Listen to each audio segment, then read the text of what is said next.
Hello बच्चों, कैसे हैं आप सब। तो बच्चों, आज जो हम लोग लेक्चर देखने जा रहे हैं that is electric field for line charge using Gauss law. ठीक है ना। तो पिछले वीडियो में हमने आपको बताया था electric field for a point charge using Gauss law, और इस वीडियो में हम लोग देखेंगे इलेक्ट्रिक फील्ड लाइन चार्ज के कारण क्या होगा यूजिंग गॉस लॉ। ठीक है। तो ये भी एप्लीकेशन ऑफ गॉस लॉ का ही एक टॉपिक है। ठीक है। तो चलिए हम लोग स्टार्ट करते हैं। सबसे पहले हम लोग एक लाइन चार्ज डिस्ट्रीब्यूशन ले लेते हैं इस तरीके से। सो लाइन चार्ज डिस्ट्रीब्यूशन क्या होता है, अगर आप मेरा पुराना वीडियोस नहीं देखे तो आप उसमें जाके देख सकते हैं। ठीक है। तो लाइन चार्ज डिस्ट्रीब्यूशन क्या है, when all the charges are arranged in the form of a line then they are known as line charge distribution. और इसका प्रॉपर्टी क्या होता है कि ये एक इन्फिनिट लेंथ है, बहुत बड़ा लेंथ है, और हम इसमें नंबर ऑफ़ चार्जेस को कैलकुलेट नहीं कर सकते हैं। लेकिन हमने एक तरीका निकाला है नेट चार्ज कैलकुलेट करने का। वो क्या तरीका है कि हम एक छोटे से यूनिट लेंथ पे, मान लेते हैं दिस इज़ यूनिट लेंथ, इस पर नंबर ऑफ़ चार्जेस को लैम्डा मान लेते हैं। तो अगर एक छोटे से लेंथ पे नंबर ऑफ़ चार्जेस लैम्डा है तो पूरे लेंथ पे नंबर ऑफ़ चार्जेस क्या होगा, लैम्डा इंटू एल। तो आप देख सकते हैं नेट चार्ज हमने क्या लिखा है, lambda into L for a line charge distribution. ठीक है। और इससे जो इलेक्ट्रिक फील्ड्स निकलते हैं वो इस डायरेक्शन में और इस डायरेक्शन में इस तरीके से होते हैं। तो गॉस लॉ अप्लाई करने के लिए हमने कुछ पॉइंट्स आपको लिखवाया था, तो वो आप पिछले वीडियोस में जाके देख सकते हैं वो कौन कौन से पॉइंट्स थे।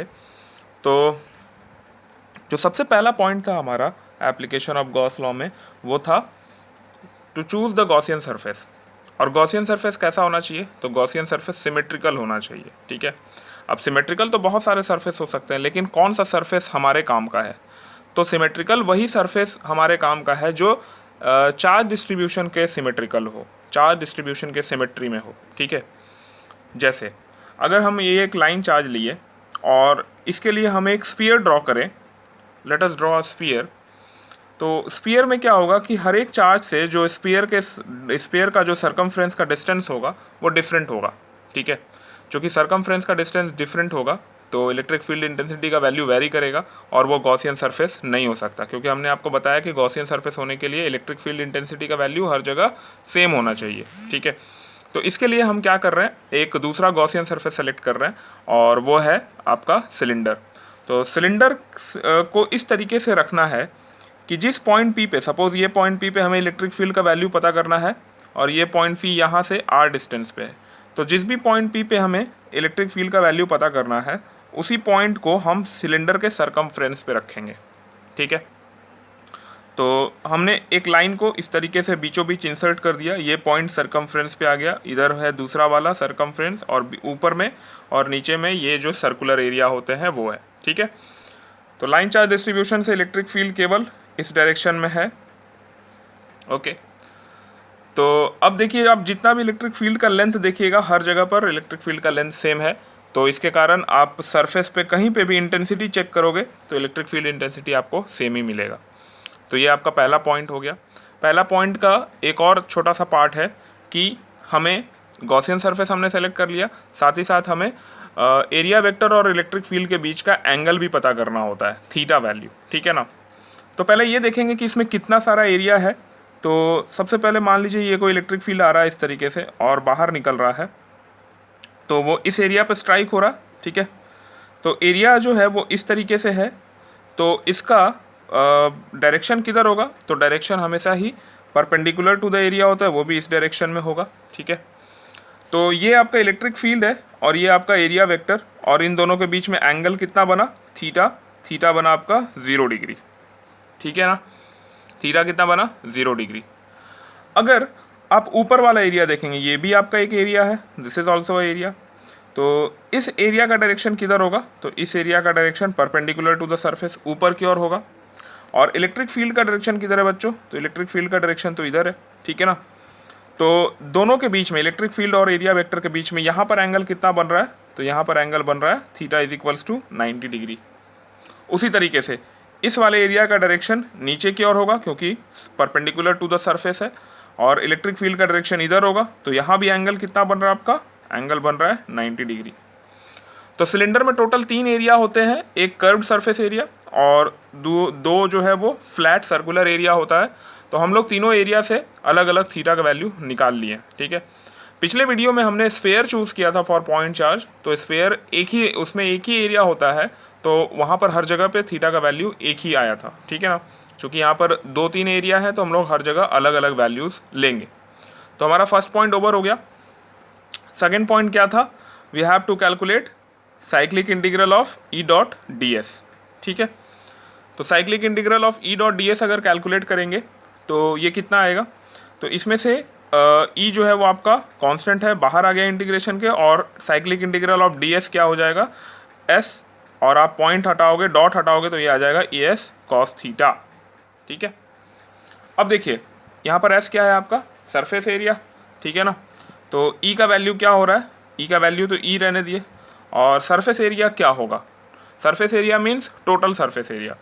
तो टोटल सरफेस एरिया अगर आप देखोगे तो सिलेंडर में एक ये कर्व पोर्शन है और ऊपर वाला सर्कुलर पोर्शन, नीचे वाला circular portion.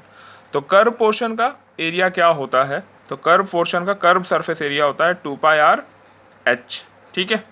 Now what is h, h is the height of the cylinder, this is h, ठीक है ना, जो आप हाइट ले रहे हैं, ये आप मैथ्स में पढ़े होंगे, ठीक है।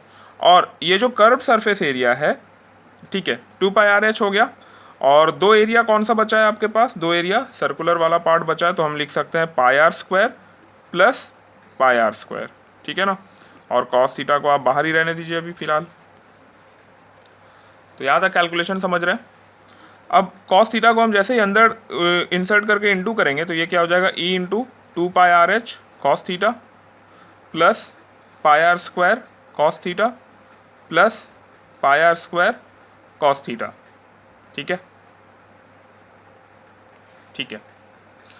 अब बच्चों यहाँ पर थीटा का वैल्यू कर्व सरफेस के लिए क्या था, 0 डिग्री, और फ्लैट वाला सरफेस के लिए क्या था, 90 डिग्री 90 डिग्री। तो cos 90 जो है वो कितना होता है, 0।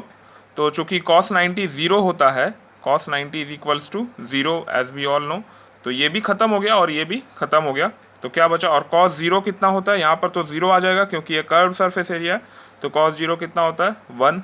तो ये कितना हो जाएगा, e इंटू 2πr h, ठीक है। तो दूसरा स्टेप हो गया हमारा, that is calculation of cyclic integral of E dot D S.